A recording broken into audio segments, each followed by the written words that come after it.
Boa tarde, moçada. Boa tarde, galera que não pôde vir, que está em casa aí, um abração. Então é o seguinte, galera, esse happy hour de hoje, essa hora e meia, vocês vão ver que vai passar muito rápido, porque eu falo muito, né? Quando eu começo a falar, daqui a pouco acabou o tempo, né? Mas qual é a ideia aqui?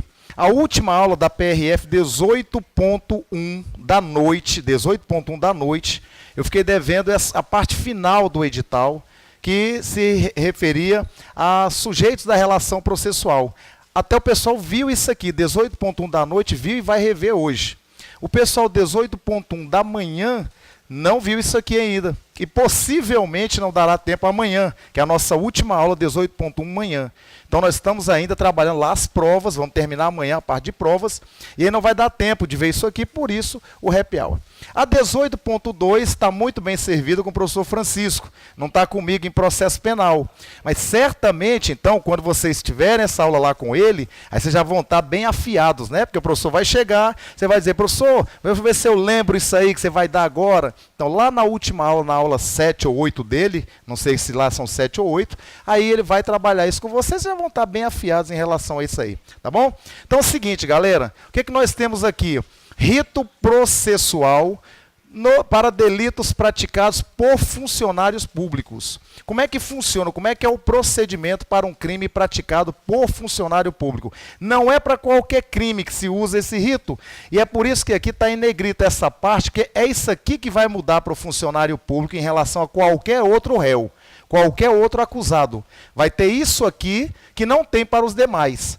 É funcionário público? É. Então vai ter isso aqui, esse detalhezinho aqui a mais. Mas para isso, o crime praticado pelo funcionário público tem que ser afiançável, tá? Crimes afiançáveis. Então vamos dar uma chegadinha lá no nosso Código de Processo Penal. Aí, no caso, vocês vieram só com o caderninho de questões ou tem a apostila aí no caso? Se não tiver, não tem problema não. Então vamos lá. O que acontece aqui?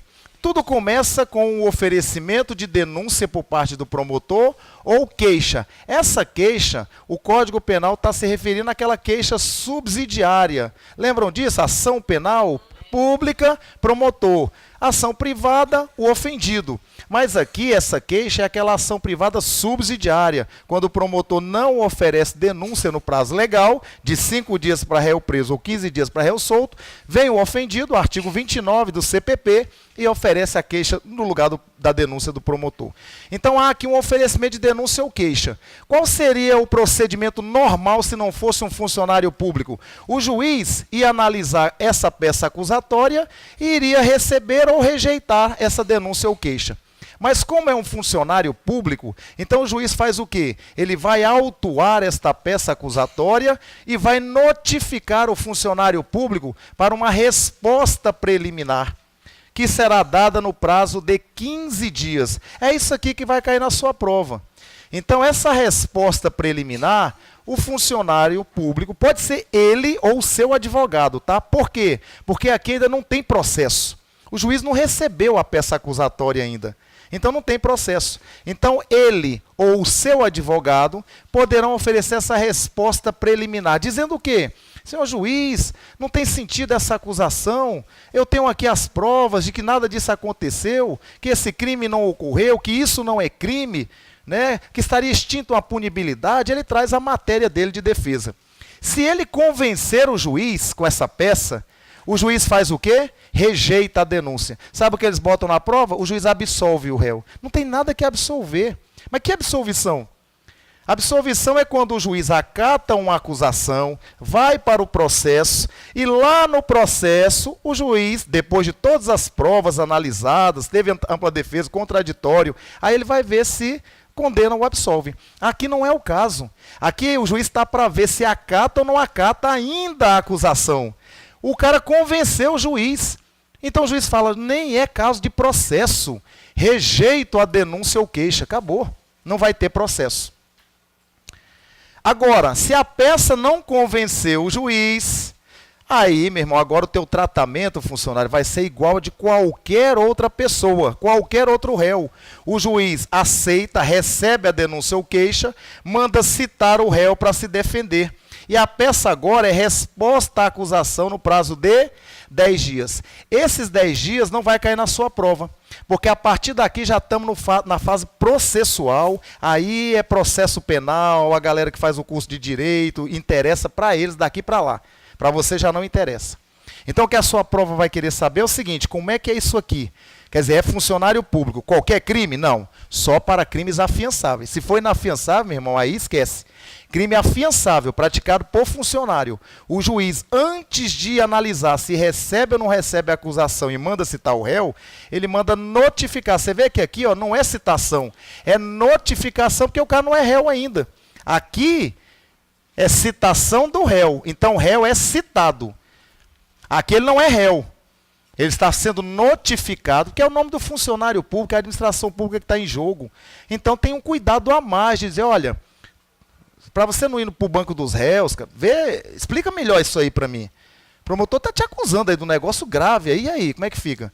Aí ele vai se defender aqui com essa resposta preliminar no prazo de 15 dias. Quer dizer, na verdade, ele tem duas chances de defesa, né, galera? Essa, para evitar que o juiz receba a acusação, e essa, depois que ele já está acusado formalmente, que está sendo processado, aí como um réu comum, ele tem 10 dias como qualquer réu teria. Então ele tem duas oportunidades. Tá? Então essa é a ideia aqui dessa notificação, tá, do funcionário público, onde ele vai apresentar essa resposta preliminar. Gravem isso para a prova. Isso aqui você tem que saber. Isso. 15 dias. Tranquilo até aí? Oi, pois não. O crime praticado por funcionário, claro, no exercício da função. Não é pelo fato dele ser funcionário público, aí ele praticou um roubo aí fora. Tem nada a ver. Aí ele é réu comum. Aqui é aquele crime funcional mesmo, tá? Só para os crimes, é um peculato, uma apropriação, qualquer outro crime funcional, seria uma corrupção passiva e tal, alguns crimes funcionais mesmo, crimes próprios, tá? Então aí o juiz dá essa oportunidade para o funcionário público. Isso é o que muda, isso basicamente é o que você tem que saber. Tranquilo até aí, galera? Então vamos aqui. Já tem um exercíciozinho aí para a gente fazer sobre isso, né? Então vamos aí, é o primeiro exercício aí dessa bateria. Vamos ver o que diz aí sobre isso. Acerca do processamento nos casos de crimes de responsabilidade dos servidores públicos, você vê que é uma questão nova, 2018, caiu agora no STJ, para analista. Diz assim, julgue o item. O Ministério Público ofereceu denúncia contra servidor público, imputando-lhe a prática de crime de peculato e corrupção passiva. Acabei de falar um exemplo, né? Corrupção passiva, o peculato. Recebida a denúncia, procedeu-se à notificação pessoal do acusado para apresentar defesa escrita no prazo legal. O prazo transcorreu sem que o acusado tenha se pronunciado. Ou seja, ele quer dizer o seguinte, esses 15 dias se passaram e ele não disse nada. Ele não trouxe essa resposta aqui para o juiz. Nessa situação, o juiz deve decretar a revelia do acusado, reconhecendo como verdadeiros os fatos narrados na denúncia e condená-lo ao cumprimento das penas combinadas aos tipos penais que eles tiverem sido imputados. É errado. Sabe o que o juiz faz neste caso? Dele não trazer essa resposta, o juiz nomeia um defensor para ele. Nomeia defensor.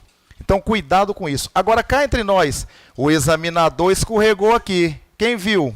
Onde? Quer dizer, na verdade, você não poderia dizer que o erro está aí, porque o erro vem a partir, o acerto, o erro a partir da assertiva. Mas antes disso, ele deu uma deslizada aí. Sabe quando? Ele disse, recebida a denúncia. Opa! Não, se receber a denúncia, ele é réu. Aí ele está falando aqui, ó. A denúncia foi recebida, é réu. Ele queria dizer que o juiz manda autuar, que aliás é o que está no 513 e 514 do Código de Processo Penal. Quem tiver aí, o juiz manda autuar a peça e notifica, não fala recebida. Aí o examinador aqui botou recebida, ih, rapaz, não faz isso não, fica feio. Bota um negócio bonitinho. Alguém já poderia pensar, só aí já estaria errado, mas é que ele está fazendo a partir da assertiva. É como se tudo que ele falasse antes da assertiva, é isso mesmo. Aí ele vai agora perguntar, assertiva, aí é o que ele vai perguntar. Antes é como se fosse dados, que você ainda não está analisando. Mas há aqui uma falha. Tem que ter cuidado com isso, tá? Então assim, né? Você vê, CESP 2018, mas não é a primeira vez que esse povo escorrega, né? De vez em quando tem disso. Por sorte que a assertiva, né, também é errada, também coincidiu aí de ter erro, porque pode ser que alguém tenha colocado errado já aí. Fala assim, recebida a denúncia. Quando o juiz recebe a denúncia, não manda notificar, não. Ele manda citar, meu filho, você é réu. Aqui ele não é réu, não. Aqui é uma notificação. Olha, o senhor não está sendo citado, você não é réu. Você está sendo acusado pelo promotor, mas o juiz ainda não acatou a denúncia, não recebeu. Tanto que o Código de Processo Penal fala autuado, ele não fala recebido. Aí aqui sim, não convenceu o juiz essa resposta preliminar. Recebo a denúncia, cite-se o réu para responder à acusação no prazo de 10 dias. Aí sim. Então a questão está errada. Tranquilo, galera? Então vamos passar agora aí para sujeitos da relação processual. Então, basicamente é isso. Façam a leitura dos artigos 513, 514, 515 aí do Código de Processo Penal, vai até o 517, né, 518. São 5 artigos só sobre isso aqui, tá? Pois é, aí eu teria que ter aqui, mas entre o 513 e o 518 está ali. Isso, não pode. Porque a pergunta é a seguinte, e se por acaso o funcionário não quiser responder? 514, né? Você está com ele aí? Faz a leitura aí para a gente, por favor. Ó, nos crimes afiançáveis, ó. Estando a denúncia ou queixa em devida forma, o juiz mandará autuá-la. Autuar, isso.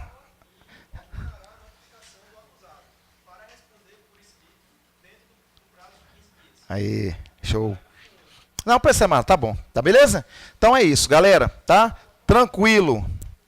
Bem simples isso aí, e daí pode vir uma questão de prova para vocês, tá? Pode vir a questão com relação ao prazo, pode vir, como ver agora essa questão, o que acontece aqui com relação a essa notificação. E aí, gente, aqui tem uma súmula também do Superior Tribunal de Justiça, dizendo o seguinte, olha, se por acaso a denúncia ou queixa ela está junto com um inquérito policial, aí sim, vem um inquérito policial junto com essa denúncia ou queixa. Diz a súmula do STJ que estaria dispensada aí essa resposta preliminar, tá?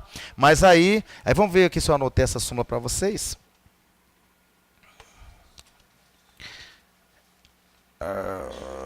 Súmula 330 do STJ. 330 do STJ. A possibilidade de cair súmula na sua prova é pequena, tá? É mais a letra da lei. Mas é uma informação que, né, porque é uma súmulazinha que vez ou outra eles colocam isso aí em prova, né? Ele diz lá o seguinte, é desnecessária essa resposta preliminar se a denúncia ou queixa vem junto com o inquérito policial. Muito contestado isso, a gente teria um monte de coisa para falar sobre isso aí, mas aceita só o que está lá na súmula. Beleza, galera, com relação a isso? Então, vamos lá. Vamos falar, então, agora dos sujeitos da relação processual, e aí a maioria dos exercícios, 9 exercícios. Às vezes você acha pouquinho, você vê ali só 10 exercícios, mas aí o professor vai fazendo comentários, né?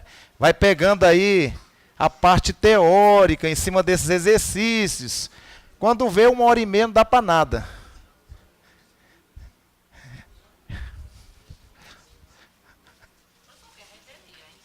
Revelia é quando o acusado não comparece e o juiz julga a revelia dele. Não veio? Então vou julgar. Pronto, revelia. Faltou, vou julgar sem que ele esteja presente. Pronto. Isso acontece quando ele é citado e foge. Vamos supor que houve a citação aqui. Citou o réu. Ele não chamou o advogado e não compareceu. Simplesmente ignorou e fugiu. Então veja. Aí tem no 366 do Código de Processo Penal que o juiz vai suspender tudo, paralisar tudo. Mas se ele foi citado e foge depois, então ele sabe que tem um processo contra ele. O juiz vai julgar a revelia. Chama um defensor público para ele, ou defensor dativo, e julga a revelia dele. O réu revel. Quando ele receber, onde ele estiver, ou quando, né? Não, porque vai ter o defensor, né? Como o defensor vai estar lá, o defensor público ou dativo, aí foi desinteresse dele. Quer dizer, ele recebeu a cópia da denúncia ou queixa, foi citado e simplesmente desapareceu. Aí pior para ele, vai ser julgado a revelia. Então vamos colocar aqui, sujeitos da relação processual. Então, nós temos aqui, de um lado, o juiz, e aqui as partes no processo penal, que nós vamos ter, de um lado, o autor da ação, que pode ser o Ministério Público ou o querelante, lembram? Que está no polo ativo da ação. E do outro lado está o acusado, ou se o juiz já tiver recebido a acusação, será o réu.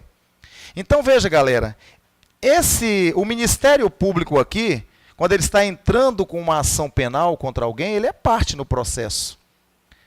O querelante, quando está entrando com a queixa-crime, é parte no processo. Do outro lado, o acusado ou o réu é parte no processo. Mas quem é que vai representar esse acusado em juízo? Bom, se ele for advogado, regularmente inscrito na OAB, ele mesmo pode se defender. Mas se não for, então aí ele vai precisar de um advogado, de um defensor, né? Então o advogado, ele representa a parte. É como se ele incorporasse aquela pessoa, né? Porque ele tem uma procuração em nome dela, então ele se transforma no acusado. Ele passa a ser como se ele fosse o acusado. Mas ele é o representante, a parte está aqui, esse cara aqui. Tá? Ainda temos a possibilidade aí, também, de haver aqui o assistente de acusação do Ministério Público. Geralmente se chama só de assistente do MP. Quem é essa pessoa aqui? É o ofendido. Ué, professor, não é o querelante? Não. Aqui é um crime de ação privada. Aí o próprio ofendido chama um advogado para entrar na justiça, né, acusando alguém. Aqui é o promotor que é o titular da ação penal. Só que a vítima, ou dependendo do crime, a família da vítima, contrata um advogado para auxiliar o promotor na acusação. Então esse aqui é o ofendido, assistente é o ofendido. Mas quem vai representar o ofendido? O advogado. Então o advogado é chamado de assistente de acusação. Então vai estar aqui juntamente com o promotor de justiça. Então nós vamos ver hoje o papel aí do assistente, né? Então, na verdade, o trabalho nosso aqui hoje é dar uma analisada nesses carinhas aí, ó. Qual é a ideia do juiz? Qual é a ideia do acusado? Qual é a ideia do promotor, do querelante, do assistente no processo? E ainda tem aqueles que colaboram, né, com o bom andamento aí do processo, são os auxiliares da justiça. Temos aí os peritos, os intérpretes, né, que também o Código de Processo Penal traz aí, mas logicamente eles não são parte. Perito, interno não é parte, né? E testemunha não é parte, é um terceiro desinteressado, é um colaborador da justiça. Então, juiz é parte? Não. Juiz é imparcial, o nome já diz imparcial. Tá? Ele integra a relação processual. Então, quem são as partes? O juiz é sujeito da relação processual, mas parte é isso aqui. Autor da ação, réu. Polo ativo da ação, polo passivo. Sujeito ativo do crime, sujeito passivo. Não confunde. Aqui é o sujeito de quem pratica o crime. Então ele vai estar no polo passivo da ação penal, ele é o réu, é contra ele a ação. Beleza, galera? Com relação a isso? Então vamos lá. Colocando alguns pontos aí para você anotar.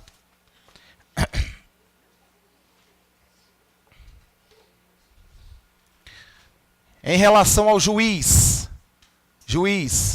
O juiz, nós vamos ver os casos dele aqui, o que cai na sua prova são os casos de impedimento e os casos de suspeição do juiz. Impedimento, suspeição. Aí, o Código de Processo Penal vai tratar. Aí, o ideal é que você tivesse o código na mão, aí a letra da lei, para fazer o acompanhamento. Mas, de qualquer maneira, eu faço a leitura e vou colocando os pontos aqui para você. Quer perguntar? Isso. Na ação privada. Isso. Sempre que for ação privada, é o chamado querelante ou ofendido, tá? E aqui, o Ministério Público, ação pública, seja incondicionada, seja condicionada à representação do ofendido. E o assistente vai auxiliar o promotor, tá bom? Beleza. Então, olha só. Aí, no Código de Processo Penal, começa no artigo 251, e aí já nós vamos fazer os exercícios aí. É só passando aqui, né, pontos importantes para vocês.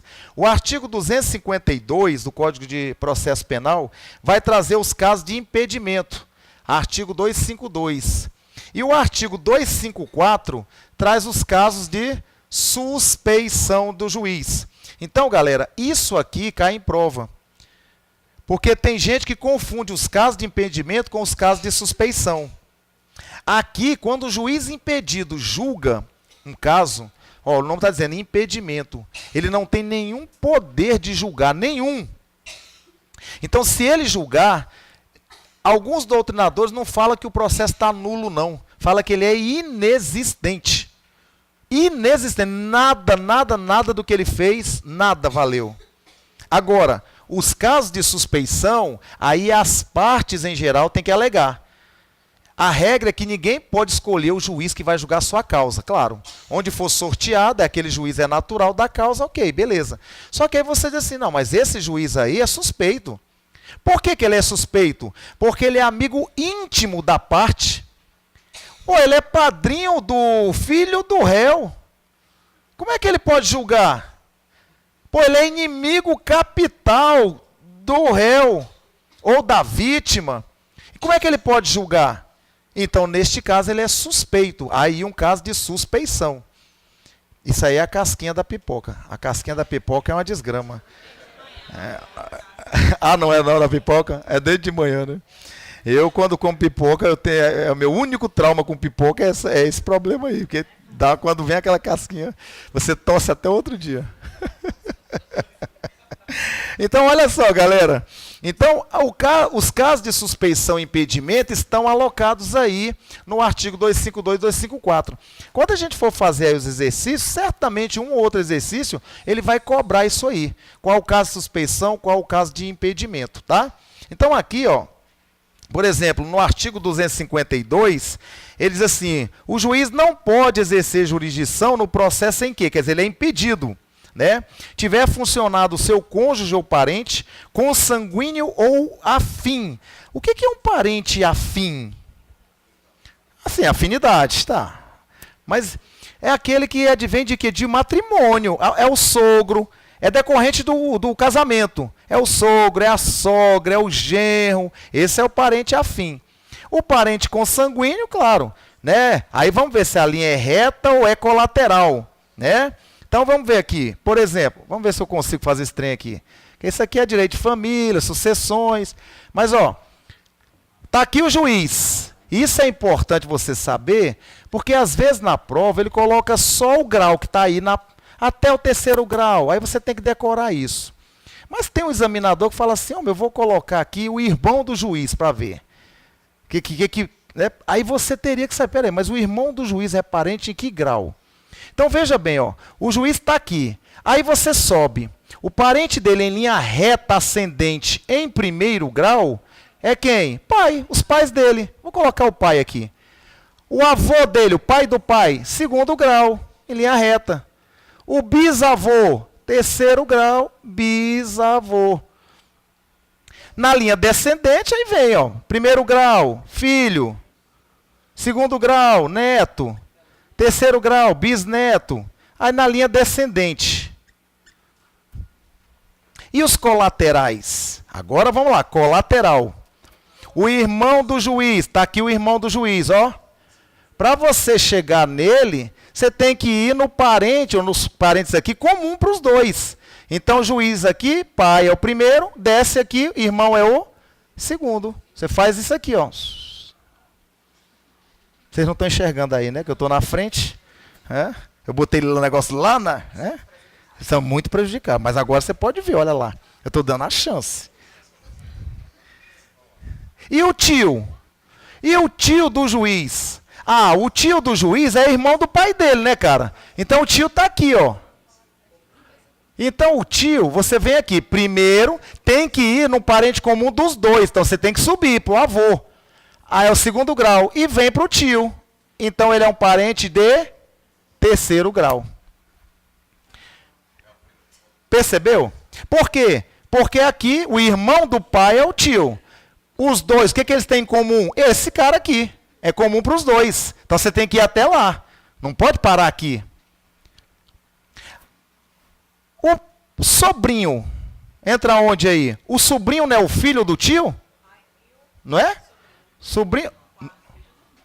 Ó. O filho do tio é o sobrinho, não é? Então o sobrinho vem para cá, ó. O sobrinho é 4º grau.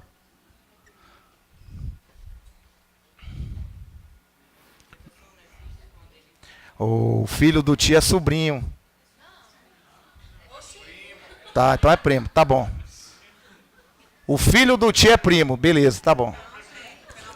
Não, peraí, calma lá. Peraí. Calma aí. Shhh. Não confunde minha cabeça, não.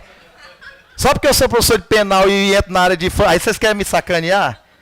Ó, tio, o filho do meu tio é o que é meu, cara? Pô, primo, deixa aí. Por que vocês estão voltando? Volta, deixa primo meu. Não sacaneia. O sobrinho é o filho do meu irmão, cara. Aí é 3º aqui, ó. Você desce aqui, pronto. Tem confusão não, sabe por quê? Porque na sua família tem isso. É só você pensar em alguém da sua família, caramba. Como é que você faz confusão? Que família é essa sua? Que você fala assim, eu filho do meu irmão, eu nem sei o que é meu. Era, o filho do meu irmão é o que é meu. Caramba, o filho do teu irmão é o que é teu, cara. Filho do meu irmão é meu sobrinho, né não? Ou vai ser meu primo? Claro que não, pô. Eu que toquei aqui as bolas, realmente. Mas eu sempre confundo a palavra sobrinho com primo, não sei porquê. Eu acho parecido, não tem nada a ver, mas eu sei. Agora, olha por que isso aqui vai ser importante. Porque o código o tempo inteiro ele fala em parente em linha reta ou colateral até o 3º grau. 3º. Cara, então o primo não entra. Se primo é 4º grau, o primo não entra. Oi? Não, beleza. Eu estou falando que ele vai colocar aqui parentes em linha reta até o 3º grau. Então aqui. Linha reta ou colateral até 3º grau. Ou seja, o primo é 4º, então não entra. O filho do sobrinho não entra. Então olha aqui, ó. Diz assim. O juiz não pode exercer jurisdição no processo em que 1. Tiver funcionado seu cônjuge ou parente, consanguíneo ou afim, em linha reta ou colateral, até o 3º grau, inclusive. Quer dizer, o juiz não pode exercer jurisdição se ele tiver qualquer parente até o 3º grau, que atuou como defensor ou advogado, órgão do Ministério Público. Shhh, o que houve? Eu estou lendo o artigo 252 do Código de Processo Penal. Porra, caraca. Vocês ainda estão confusos com o primo e com o tio? Então, veja, cara, aqui é só para você ter uma noção. Porque, geralmente, na prova, ele vai tentar te confundir colocando 4º grau até o 4º grau, até o 2º grau, até o 3º grau. Mas, às vezes, a pessoa, assim, fica meio perdida. 3º, 2º, por isso que eu fiz essa... Eu me aventurei a fazer essa árvore aí, né, que é matéria de direito de família, sucessões, tá? Mas agora está certinho, é isso aí mesmo. Beleza. Beleza, galera? Então, ó, o juiz não pode exercer jurisdição se o defensor, o advogado, o promotor, a autoridade policial, o auxiliar da justiça ou o perito forem seus parentes até 3º grau. Quer dizer que se numa prova disser que o juiz está lá julgando o caso e a advogada do caso é sua prima, ele tá impedido? Não. Podia, mas não é. Pois é. Sabe onde é que poderia entrar aí? Amigo íntimo, quer dizer, você vê, ele bota até 3º grau. Aí é como ela falou, tá, mas 4º grau é sobrinho, não entraria. Mas peraí, e se o juiz tem uma amizade íntima? Afinal de contas, é a prima dele. Então entraria na suspeição e não no impedimento. Beleza? No inciso 2, se ele mesmo houver desempenhado qualquer dessas funções ou servido como testemunha, quer dizer, claro que o juiz não pode ter sido, à época, delegado do caso. Às vezes ele foi delegado, fez concurso, se tornou juiz, e o negócio demorou tanto que agora que está chegando na mão do juiz. É ele. que foi delegado na época do caso. Não pode, está impedido. Ou foi advogado na época e fez concurso para juiz, está impedido. Não pode julgar. Tá?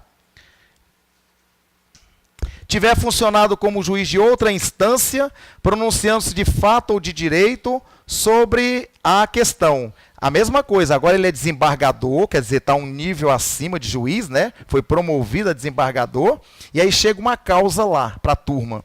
Aí ele olha e fala, pô, mas isso aqui eu fui o juiz da causa. Quando eu era juiz, eu julguei isso aqui. Estou impedido.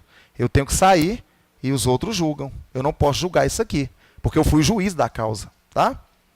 E no inciso 4, ele próprio, o seu cônjuge ou parente, consanguíneo ou afim, em linha reta ou colateral, até o terceiro grau, inclusive, em geral, eles colocam terceiro grau, em geral, tá?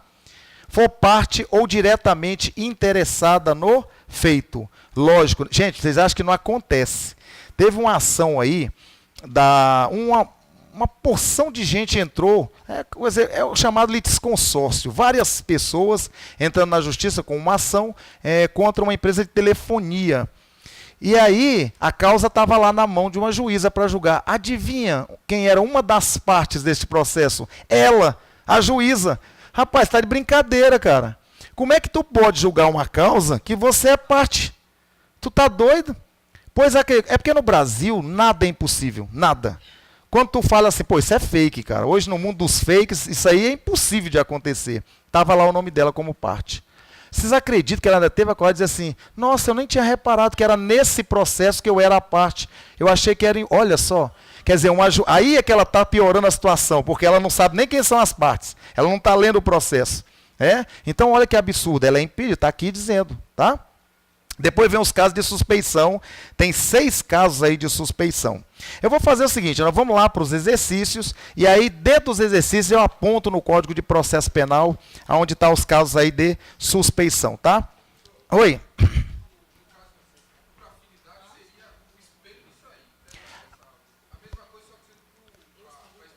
Isso, é porque na verdade é tudo que é decorrente do casamento, né? É o sogro, é a sogra, é o genro. Sempre. Também não entraria. Sempre seguindo, é como se fosse o espelho, exatamente. Tá? Muito bem. Vamos ver aqui os exercícios. O que fala sobre essa questão de juiz? É que tem questões que às vezes vai falar também de promotor, né? Mas vamos ver. A respeito dos sujeitos da relação do processo penal, assinale a opção correta. Veja que foi uma prova para juiz, a última agora, lá do Ceará, né? 2018, ó. A respeito dos sujeitos do processo, assinale a opção correta. A. Os advogados podem ser considerados pessoalmente sujeitos da relação jurídico-processual. Não. Sujeitos da relação pessoalmente é o acusado ou o réu. Ele representa o réu. Não é ele que está entrando em seu nome. Ele está representando alguém. Por isso que ele tem a procuração. Tá? Então, ele não é pessoalmente o sujeito. Ele representa. Então, está falso. Na excepcional situação da ação pública movida pelo ofendido, quer dizer, ação penal privada subsidiária da pública, não há intervenção do Ministério Público. E aí?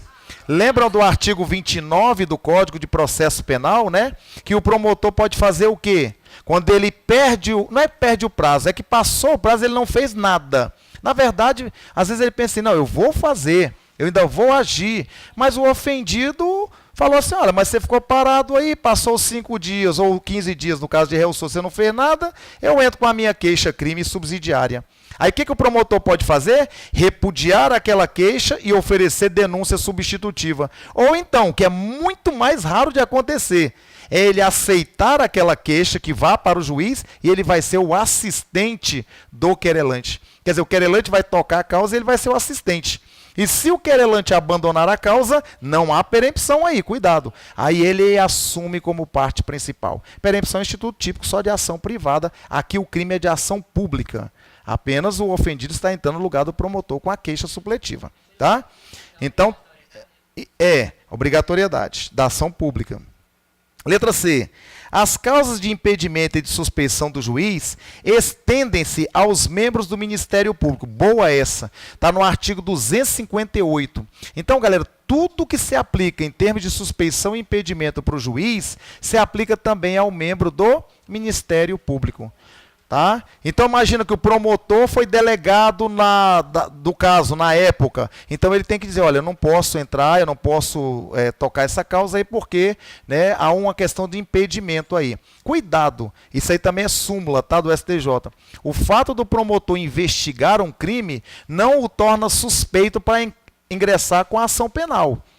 Aliás, é até bom que ele esteja próximo das investigações para não oferecer denúncia de forma irresponsável, leviana, né? Então, ele pode investigar? Pode. Promotor tem poderes de investigação? Tem, já disse o Supremo. Ele não pode instaurar inquérito policial. Para ele tem o PIC, Procedimento de Investigação Criminal. E aí ele pode sim oferecer denúncia, ele não fica suspeito, tá bom? Nós vamos dar uma olhada aqui mais para frente, tá? Você fala o defensor público? Se seria considerado suspeito ou não? Aqui, ó, juiz, dentro do CPP, juiz MP, juiz Ministério Público, tá? Porque a defesa, veja lá, um defensor, ele pode defender ele próprio, ele pode defender o pai dele, ele pode defender a mãe dele. Acho que até tem uma questão aqui sobre isso aí, tá? É que você fala assim, mas é defensor público. Mas é defensor. Para defender, está tranquilo. O problema é para acusar. Agora, claro, se o juiz já está atuando no caso, aí chega a defensora é a esposa do juiz. Um dos dois tem que sair. Aí não pode. Por quê? Porque disse aqui, o juiz, você não pode ter na causa parente em linha reta, por consanguinidade ou por afinidade. Se é a tua esposa, pô, tu não pode atuar no processo. Ou sai ela ou sai você. Entendeu? Aí vem aqui, D. As pessoas jurídicas, por não praticarem ações físicas intencionais, não podem figurar no polo passivo da relação processual penal. Pode. Ele está dizendo, então, que pessoa jurídica não pode estar aqui como ré num processo. Pessoa jurídica não pode praticar crime, não? Pode. Qual crime? Qualquer um? Ambiental. Na verdade, tem outros, mas o que está regulamentado em lei é crime ambiental. Então, a pessoa jurídica pode ser sujeito, no caso, praticar um crime, ser sujeito ativo do crime e integrar o polo passivo da relação processual. Ser ré. Cuidado com isso. Sujeito ativo do crime é o que pratica o crime. Sujeito passivo da relação processual é contra quem se entra com a ação. Então, ela é ré. Tá bom?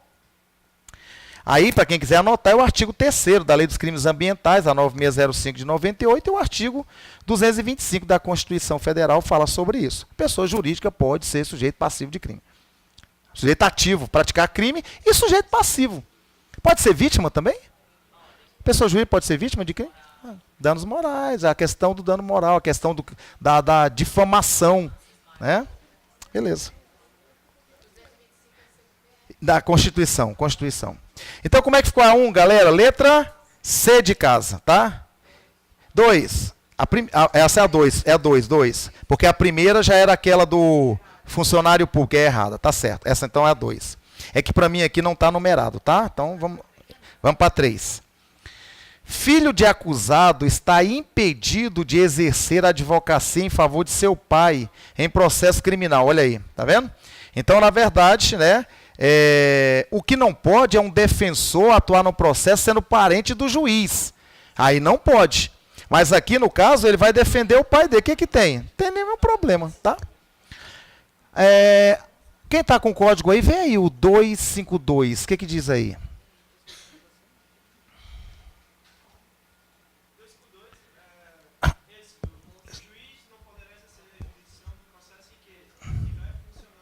Tá. E o 267?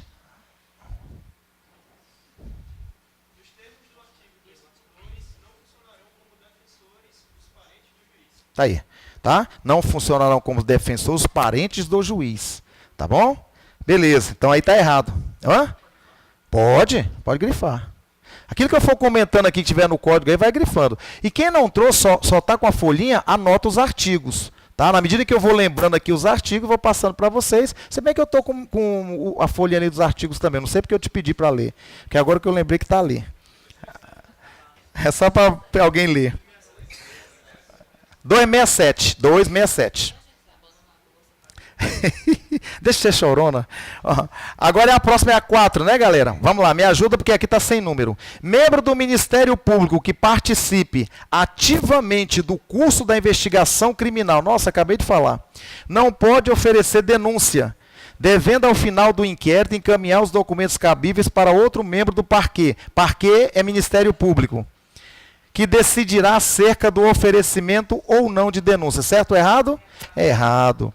Anotem a súmula. Súmula 234 do STJ. Súmula, como eu disse, súmula para vocês, a possibilidade é menor de cair no APA, mas também se cair mesmo, só vocês acertam, né? Súmula 234 do STJ, não STF. Superior Tribunal de Justiça, 234.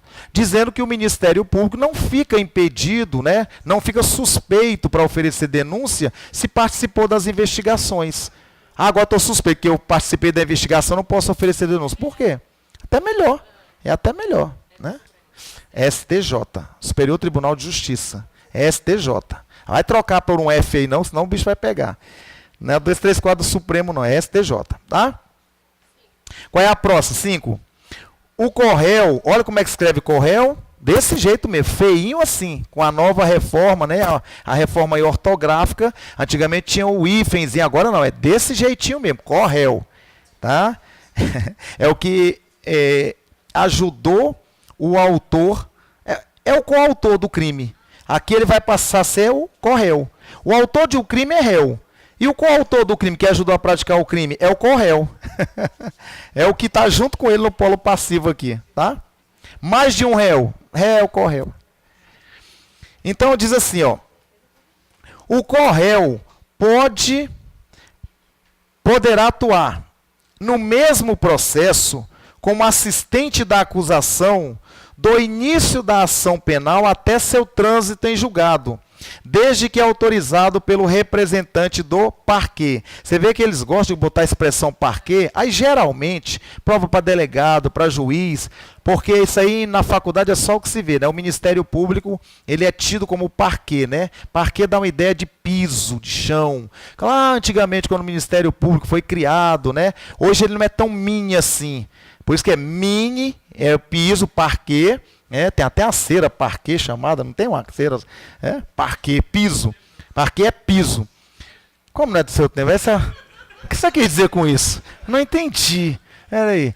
Então, era ministério e o juiz é o magis, é o maior magistério. Hoje, isso já não tem tanta, porque o mini, agora ele quer ser magistério público, ele fica do lado do juiz. E o advogado não fica do outro lado. O advogado fica lá no púlpito. Mas o membro do Ministério Público, por representar também o Estado, fica do lado do juiz, né? Me parece que aquela questão, né, de isonomia de tratamento fica um pouco abalada nesse sentido.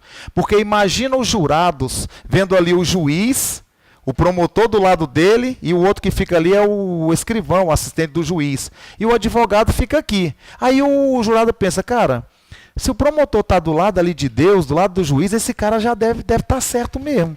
Ele deve estar certo. O outro está tão longe, né? Era para o promotor ficar juntinho. Se ele é parte, então fica aqui o advogado e fica aqui o promotor. Mas não, fica o juiz aqui, aí aqui o promotor. E lá embaixo fica o advogado. É assim. Lá no Supremo, a Procuradora-Geral da República, né, que é membro do Ministério Público, fica do lado da presidente do Supremo. Até esses dias, né, a Alcione esteve por lá e dançaram sambinha, né, a Carmen Lúcia, a ministra do Supremo, com a Procuradora-Geral, certamente, né, para retratar a situação que o Brasil vem passando, né, tá essa zorra mesmo. Então elas caíram no samba lá, né, junto com a Alcione, a presidente do Supremo, a Procuradora-Geral da República e a Marrom, a Alcione. O apelido dela é Marrom. Também não é do seu tempo esse apelido, já sei. Beleza. Então, olha só, galera, aí, como é que é a questão? Vamos ver, o artigo 270 do Código de Processo Penal vai dizer assim, ó, 270. O corréu, no mesmo processo, não pode intervir como assistente do Ministério Público. Pensa aqui comigo, cara.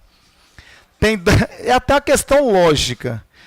Ó, tá aqui o réu e o corréu. Aí o corréu, que auxiliou o réu, Diz assim, eu vou já me candidatar como assistente de acusação para acusar o réu. Porque, em geral, acontece isso. Quando cai a casa, aí um fica contra o outro. Eles não vão juntinhos. Aí um fica acusando o outro. Aí cada um contrata um advogado para ferrar o outro. Aí esse aqui diz assim, eu estou tão com a verdade que eu vou me candidatar a assistente, eu vou pedir ao juiz para que eu ingresse nos autos como assistente do promotor para ferrar o réu, porque eu sou o corréu. Pode não, meu amigo. Você é réu também. Claro que você não pode, nesse caso. Ah, mas são dois advogados, então um vai ser o assistente do promotor. De jeito nenhum. Porque aí o outro podia pensar assim também. Então eu também quero ser assistente para te ferrar. Já pensou a zorra? Então não pode. E essa questão cai muito em prova, hein? Então corréu não pode ser assistente do Ministério Público. Na verdade, galera, o assistente do MP vai ser a vítima, o ofendido, ou a família do ofendido. Não é o réu ou o corréu, tá? Parte da defesa como? Deixa eu entender. Entendi. Ah, mas ele não é réu, ele não tem o defensor dele? Ele já chamou o defensor. E o defensor dele vai acusar o outro, vai dizer, foi ele, não foi meu cliente não, foi ele. Aí o defensor do outro vai dizer, negativo, foi ele. Cada um vai fazer a defesa do seu cliente. Dificilmente os dois terão o mesmo advogado. Pode, pode, mas é difícil, cada um vai por si. Então aí tá como, galera? Tá errado. Então bota aí, artigo 270. A próxima, 6. Poderá funcionar como perito no processo. Agora quer falar dos peritos. Aquele que tiver opinado anteriormente sobre o objeto da perícia na fase de investigação criminal, em razão da especificidade da prova pericial. A própria delegado, né, até meio... Como é que o cara já opinou antes, aí agora vai ser... Se o perito ele tem que ser imparcial.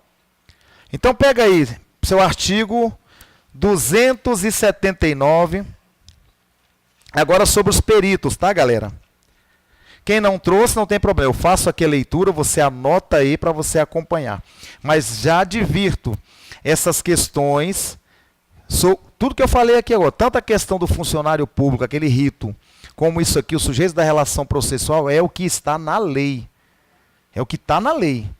Eles não criam, por isso que eu estou falando, até mesmo as súmulas, é raro cair para vocês. Cai mais para delegado, para juiz, promotor.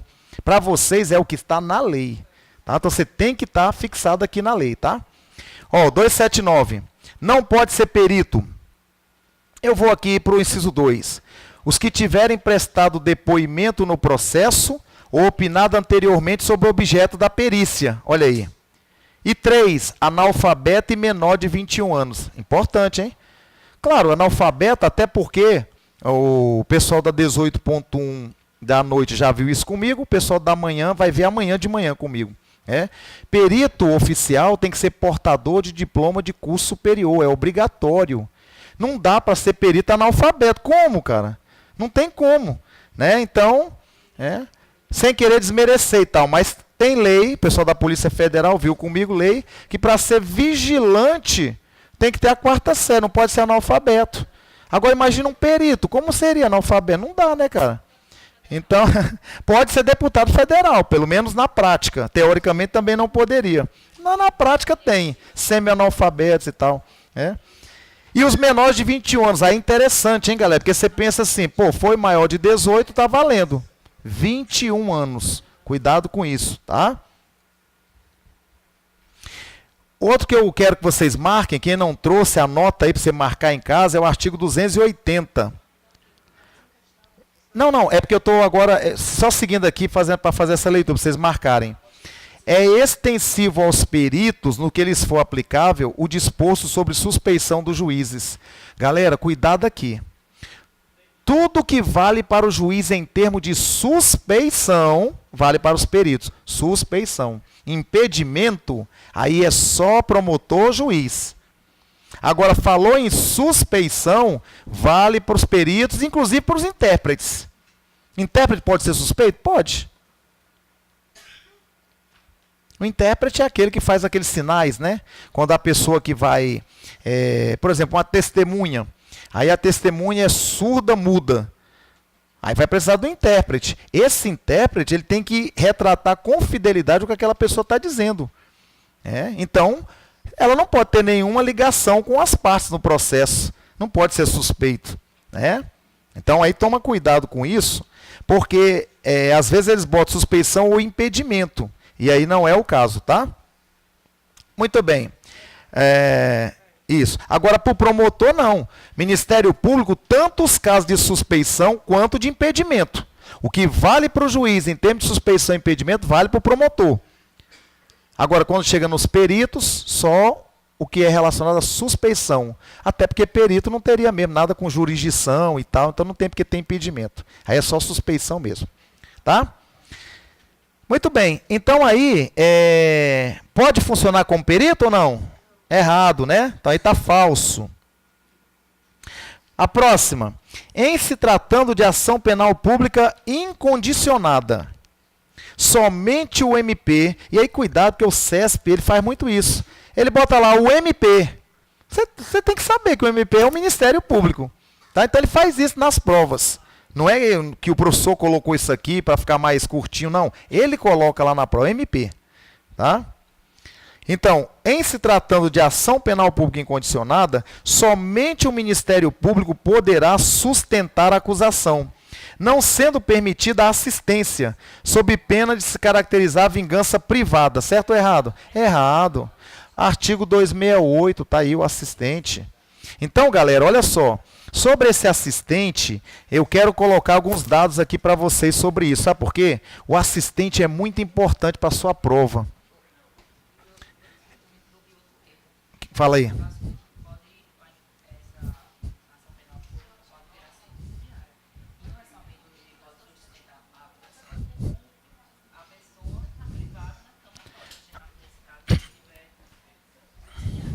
Na subsidiária.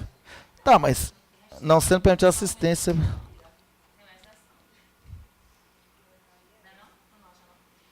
Ah, tá, mas é porque aqui ele está perguntando sobre a questão da assistência mesmo. Ele tá vinculado à questão da assistência. Ou seja, só o promotor, assistente não pode. Não pode entrar no caso. Mas entendi o que você quis dizer. É porque aí ele não estava relacionado à ação.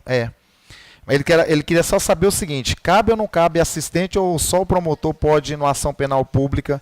Então, olha só. Sobre o assistente de acusação, coloca aí assim, ó. Isso aqui sempre cai uma questão sobre o assistente. O código chama de assistente, mas você já sabe, é assistente de acusação. Quem é ele? A. É o ofendido ou família, né, do ofendido. Não, qualquer pessoa não, porque ele tem que ter interesse na causa, né? Uma pessoa que não tem interesse não pode, perdão. Letra B.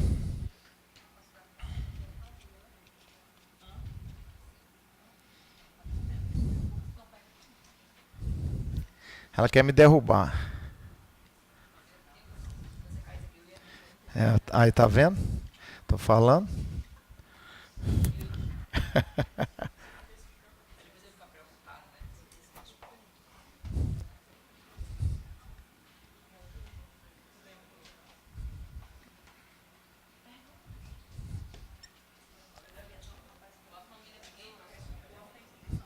O ofendido ou família do ofendido, do ofensivo, ó, do ofendido. É que tem uma pessoa aqui que não para de falar no meu ouvido, aí eu acabo...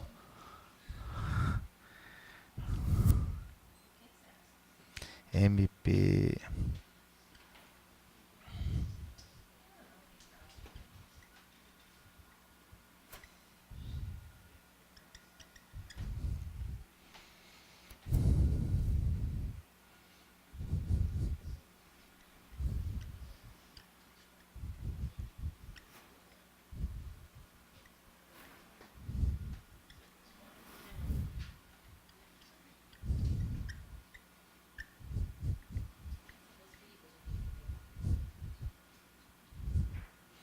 Essa aqui é campeão de prova.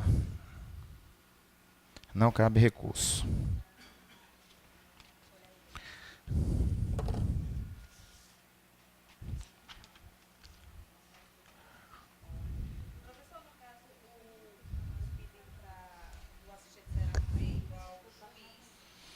Isso, isso. Isso, isso. O MP vai ser ouvido previamente sobre a admissão dele. Eu vou comentar agora. Então, galera, o ofendido ou é o assistente, ou é o ofendido, ou família. Aqui você pode, inclusive, entender como aquele CAD. Cônjuge, ascendente, descendente ou irmão. Claro que se o ofendido é menor ou doente mental, vem o quê? Aí vem o seu representante legal. Então, esse é o assistente. Por que o ofendido pede para entrar no processo? Qual é a ideia? Diz a doutrina. Tem várias correntes, mas a corrente majoritária é para evitar a vingança privada.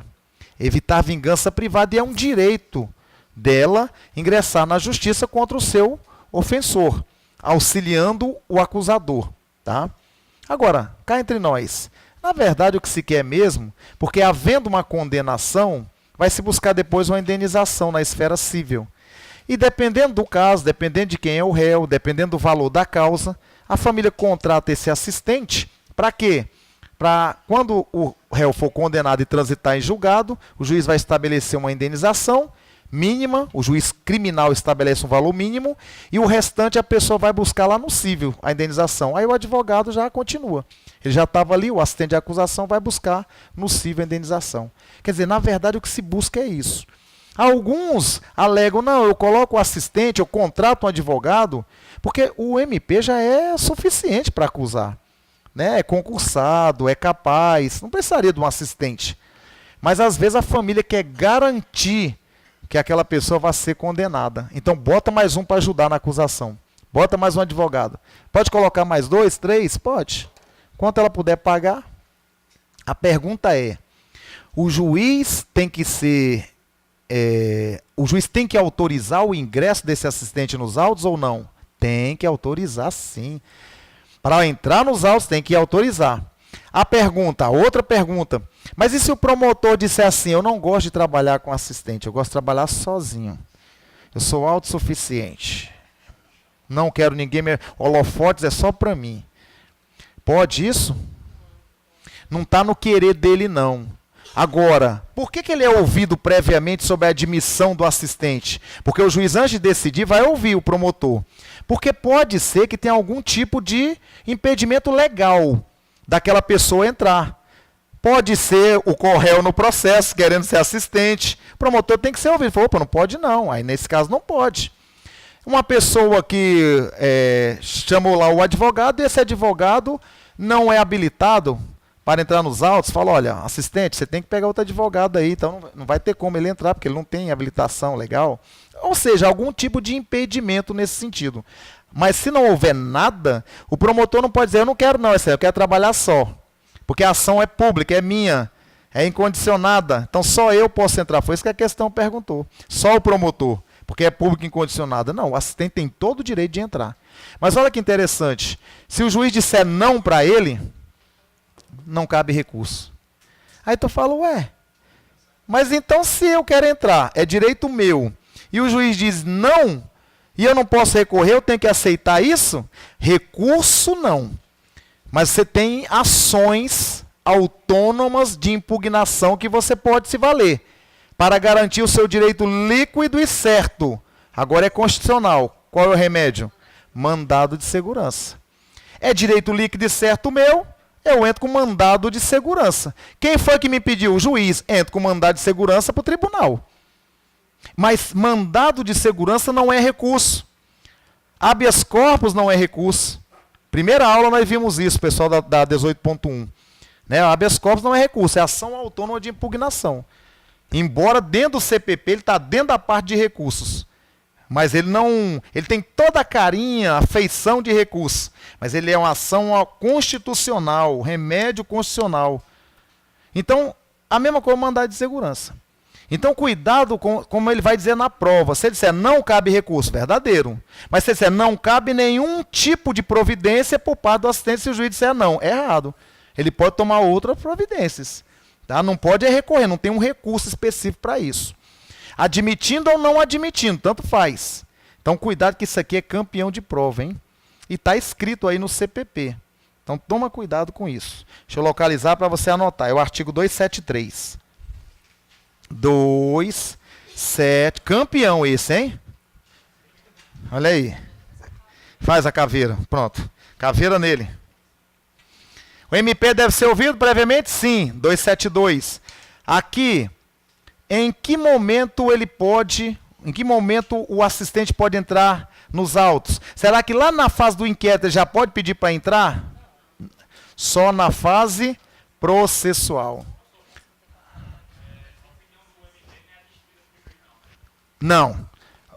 O colega falou o seguinte, se o promotor disser não concordo por isso e por isso e por isso, o juiz disser não concordo com você, promotor, com o que você está dizendo, então eu admito o assistente. Pronto. O promotor não pode recorrer. Ele vai ter que entrar com alguma outra ação lá para o tribunal, mas não pode recorrer, tá? Então, o momento da admissão do assistente, galera, é a partir da fase processual. Assistente pode pedir prisão preventiva? A 18.1 nós vimos isso hoje de manhã, né? Assistente pode pedir prisão preventiva? Pode. Mas em qualquer fase? Não. Só na fase do processo. Porque na fase do inquérito ele simplesmente ainda não existe. Só na fase do processo. Aí ele pode pedir a prisão preventiva. Tá? Então, o assistente, ele ingressa. E se por acaso o processo já começou e ele pega a causa no meio? Ou tem que ser no iniciozinho, professor? Vai que a família da vítima fala assim, rapaz, esse promotor está indo mal das pernas, acho que nós vamos perder esse caso. Chama aí um assistente. Mas o processo já está no meio do caminho. Pode? Qualquer momento. Começou o processo até o trânsito em julgado? Pode. Inclusive, é muito comum na fase do recurso, de apelação. Às vezes o Ministério Público perdeu a causa em primeira instância. Vai recorrer, vai apelar. Aí vem um assistente. Quer dizer, já em segunda instância. O juiz já deu uma sentença de primeiro grau. Pode o assistente entrar? Pode. Ainda é processo. O processo só acaba quando transita em julgado a decisão. Não transitou, temos processo ainda. Tranquilo até aí, galera?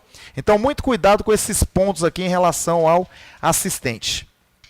Quero também falar, faltam aí 3 questões. Eu quero falar aqui agora do defensor, do acusado.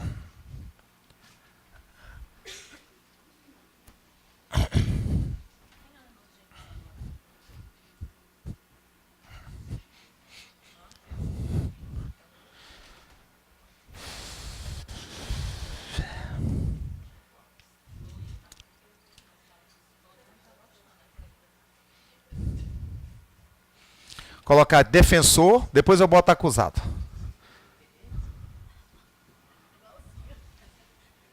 Defensor. Então, galera, olha só. O Código de Processo Penal vai dizer o seguinte, ó. Não pode haver processo, não pode haver processo sem defensor. Então, veja, em termos de defesa, nós temos 2 formas de defesa. Eu tenho a defesa técnica e eu tenho a autodefesa. Como é que é a defesa técnica? Aquela exercida por um defensor. Seja um defensor constituído, nomeado pelo juiz. Quando fala constituído, é o réu. O réu que constituiu. É esse que eu quero, é esse que eu contratei. Seja nomeado pelo juiz, chama-se dativo. Um defensor nomeado pelo juiz chama-se dativo. Seja defensor público.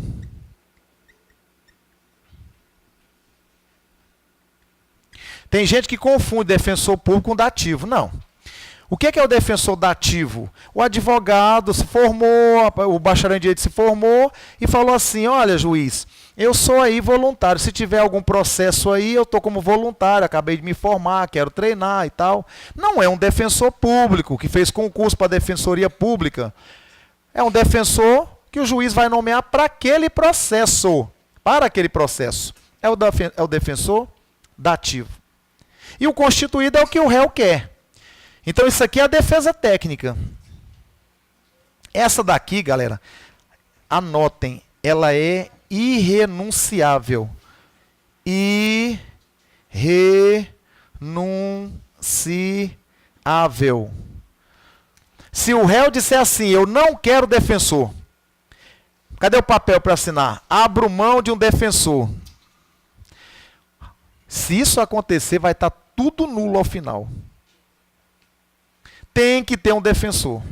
É o direito à ampla defesa e contraditório. Sem isso, não tem processo. Na fase do inquérito, não é obrigado um defensor na delegacia. Não. A não ser que a pessoa exija. O delegado, eu queria o meu advogado aqui, tudo bem, pode chamar. Mas não é obrigatório para o delegado tocar o inquérito que haja um defensor ali. Mas para ter processo, tem que ter defensor. E aí é o caso aqui, ó. O cara constituiu um?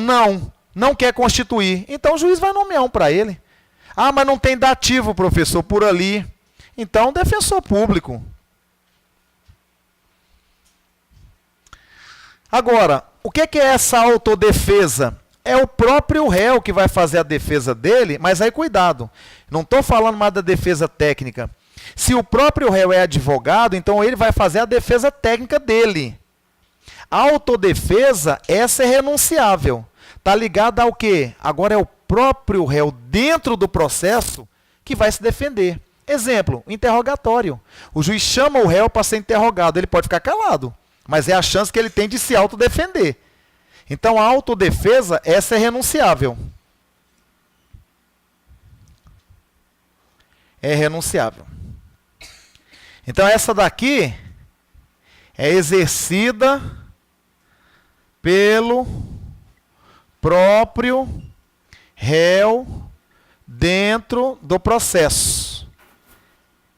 Exemplo, interrogatório.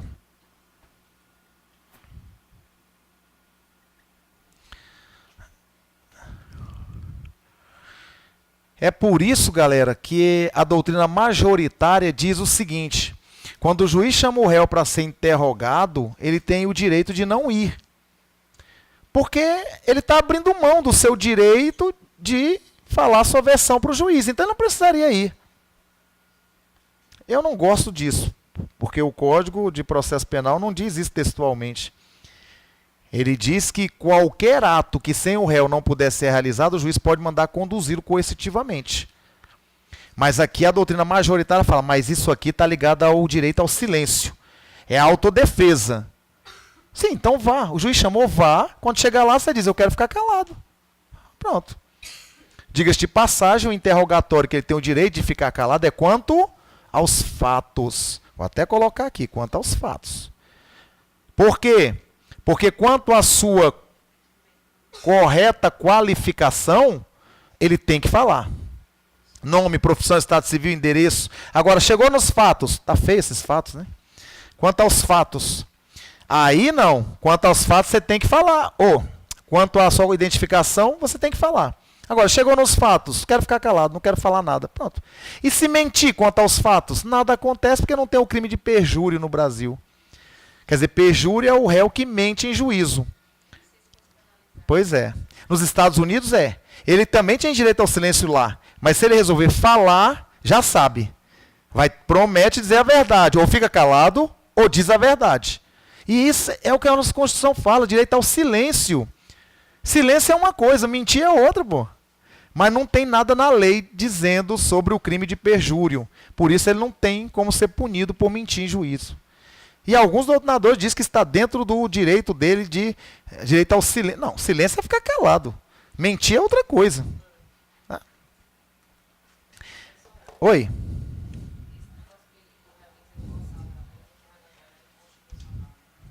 De o quê?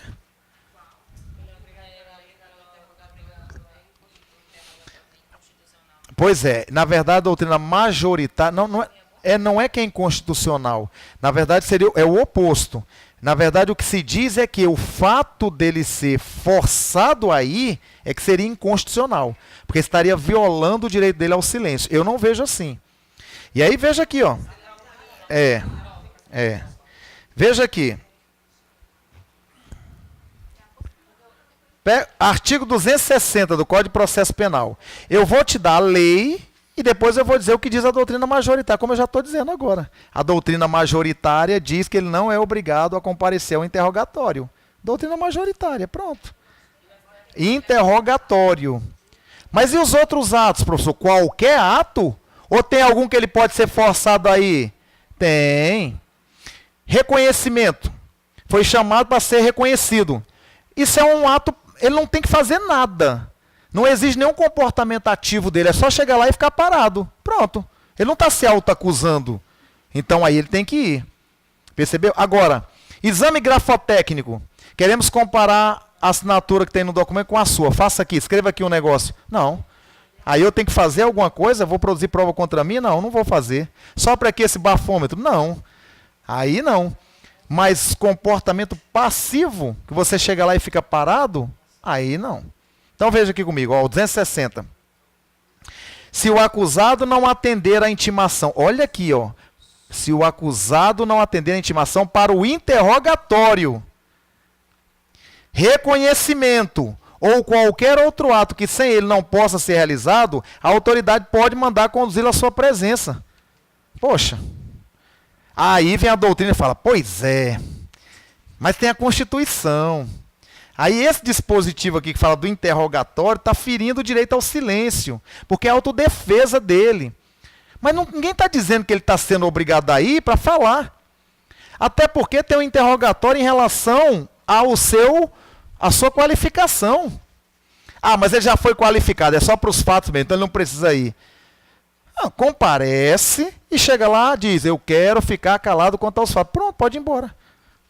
Mas não precisa ir, não está obrigado a comparecer. É isso que tem prevalecido, é isso que você vai levar para a sua prova. Então, falou interrogatório, diz a doutrina majoritária, não está obrigado a comparecer. Agora, reconhecimento ou qualquer outro ato, até mesmo a cariação, né? Qualquer outro ato que não demande um comportamento ativo dele, aí sim. Outra, identificação criminal, né, para pintar dedinho, também pode ser compelido a comparecer, para fazer identificar, porque é a identificação. Lembra? Aí a identificação, não é fato. Pois é, de acordo com o CPP, é como está aqui. Essa é que é a história, tá? Agora eu já vi umas duas questões do CESP em que ela acatou essa questão da doutrina mesmo, que o interrogatório não estaria obrigado a ir. Aí essa é a hora que você tem que olhar para a banca, para a sua banca. O que a minha banca pensa? Eu vou seguir a minha banca. Se você fosse fazer Comperv, tá, a gente vai olhar as questões do Comperv. Como é CESP, então o CESP tem acatado essa doutrina majoritária, tá? Oi?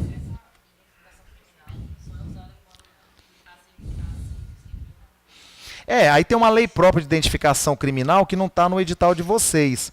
Mas a ideia básica é quando um documento civil dele está rasgado, rasurado, molhado, não se consegue fazer a identificação civil, tem que fazer a criminal. E tem casos, tem um dispositivo que diz que mesmo sendo civilmente identificado, ainda assim ele pode ser submetido à identificação criminal. É quando ele pratica um crime de grande repercussão social, um crime grave, aí o juiz tem que autorizar essa identificação. Que aí pode ser inclusive coletado material genético, neste caso. Mas aí a autorização do juiz, só neste. O resto não precisa. Não conseguir identificar, identificação criminal. O próprio delegado faz isso. Aí artigo 6º do CPP, tem lá as providências do delegado, uma delas é a identificação criminal. Tá? Beleza. Então a questão aqui, gente, da defesa técnica e da autodefesa. E aí você marcou esse artigo muito importante, que é o artigo 260, tá? Que é sobre essa questão da intimação. E o 261, que nenhum acusado, ainda que ausente ou foragido, será processado ou julgado sem defensor. Veja, mesmo que ausente ou foragido, não pode ser julgado sem defensor. Então vamos imaginar aquele carinha ainda agora, que o juiz recebeu a denúncia e mandou citá-lo. A citação vai uma cópia da denúncia ou da queixa para ele saber de que ele está sendo acusado. Aí chegou o oficial de justiça, entrega uma cópia da denúncia ou queixa e ele assina a outra. Pronto, está ciente, tem um processo contra você. Você tem 10 dias para apresentar a defesa.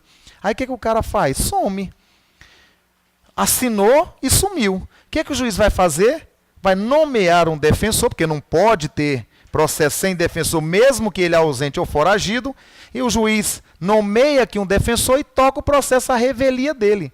mas só no caso dele já ter ciência de que tem o processo, que ele já foi citado. Porque se ele ainda não foi citado e está ausente ou foragido, aí é lá o artigo 366 que manda o juiz parar tudo. Para tudo. Para o processo, o curso da prescrição fica interrompido, não está correndo prescrição, para tudo. Aí vem mais uma discussão, para tudo por quanto tempo? Aí o STJ tem súmula, o Supremo tem outro entendimento, mas aí não é o caso para a prova de vocês. Eu só queria que vocês entendessem essa questão da revelia. O cara foi citado, sabe que tem um processo contra ele, o que ele vai fazer? O juiz vai nomear um defensor para ele. Ou dativo, ou se não tiver, defensoria pública. Pronto. E aí ele vai ser depois intimado via edital da sentença condenatória e o juiz pede um mandado de prisão onde ele foi encontrado e quando foi encontrado. Pronto. Tá? Muito bem. Quero chamar a atenção para o artigo 262 que está revogado. O artigo 262 assim, ao acusado menor dar-se-á curador. Galera, hoje o menor de idade, ele nem estaria aqui submetido a um processo criminal. Menor de idade é ECA, medida socioeducativa, né?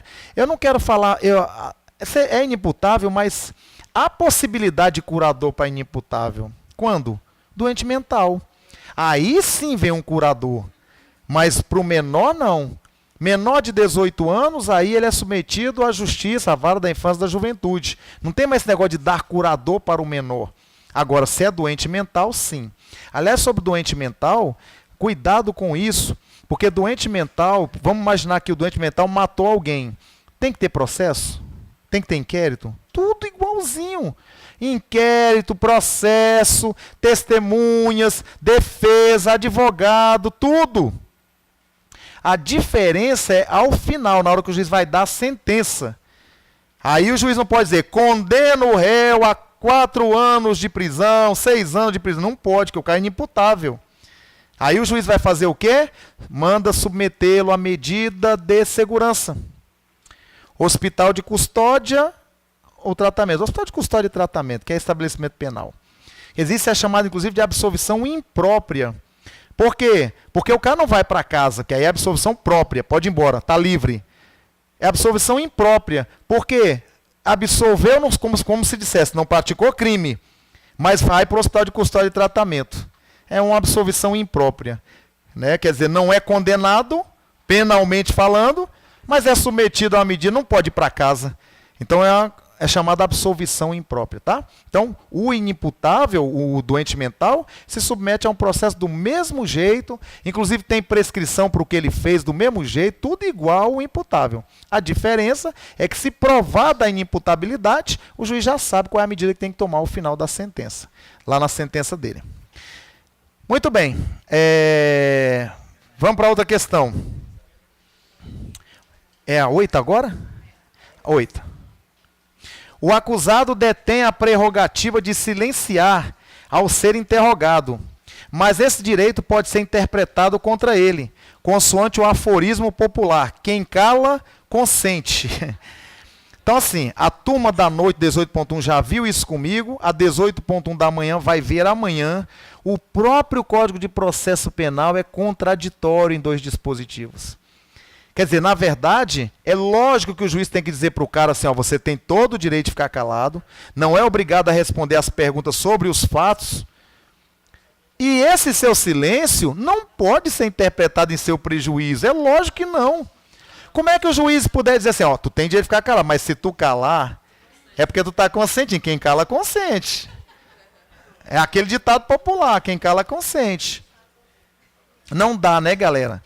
Então aí, você vai anotar artigo 186, parágrafo único, artigo 186, parágrafo único, 186, parágrafo único, 186 no parágrafo único lá, tá? E o artigo 198, 198.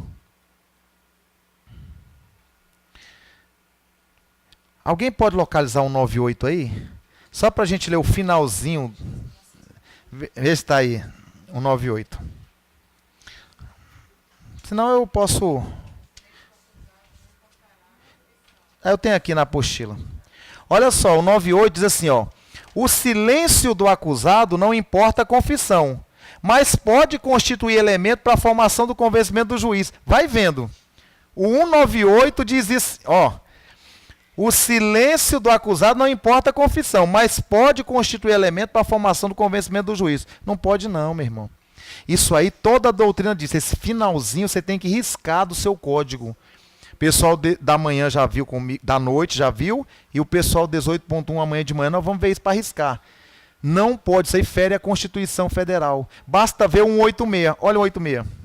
Parágrafo único do 186, ó. 186, parágrafo único. O silêncio, que não importa em confissão, não pode ser interpretado em prejuízo da defesa. Pois é, né? Era só essa lei aí ter revogado aquele outro dispositivo. Mas por quê? Porque o legislador, ele é tosco, ele é bruto, ele faz de qualquer jeito, né? Então, galera, aí tá errado, viu? Próxima. Assegura-se ao acusado a ampla defesa e o contraditório, mas isso não lhe retira plenamente a autonomia de vontade, de sorte que poderá dispensar advogado dativo ou defensor público, promovendo por si mesmo a sua defesa, ainda que não tenha condições técnicas para tanto. Então, meu irmão, tu não pode dispensar o defensor. É irrenunciável. A defesa técnica é irrenunciável. A não ser que ele tivesse conhecimentos técnicos, fosse habilitado, dispensa advogado e vou fazer minha defesa. As duas, a técnica e a autodefesa. Mas aí ele tinha que ter o quê? Habilitação para isso. Como ele não tem, está errado. É o artigo 261, que a gente acabou de ver, 261. E a última, em conformidade com o que estabelece o CPP, do despacho que admitir ou não o assistente do MP, jamais caberá recurso. Ele foi tão malicioso, maldoso, que ele botou jamais. Todo professor de cursinho fala assim para os alunos, cuidado quando a questão trouxer jamais, nunca, sempre, fatalmente vai ter um peguinha. Essa é uma prova para procurador. Prova para procurador, em geral, é sempre muito difícil. Aí ele botou jamais, que é para você ficar, putz, e agora? Será que pode? Será que não pode? Então, realmente, nunca, jamais caberá recurso. Não cabe recurso. Não tem exceção para o recurso. Ele está falando, jamais caberá recurso. Ele não disse, jamais caberá qualquer tipo de ação por parte... Não, ele falou recurso. Realmente, recurso não cabe nenhum. E o mandado de segurança, professor? Mas isso não é recurso. Recurso jamais caberá. Beleza, galera? Tranquilo. Deu para entender isso? Artigo 273. Aí está corretinho. Jamais caberá recurso. Tá bom? Então, é isso. Por hoje é só. Obrigado a todos. Um grande abraço. Foi rápido, né? Como eu falo, 1h30 não dá para nada, né? Um lanchinho, né? Pessoal aí que está em casa ou no trabalho assistindo a gente, um abraço.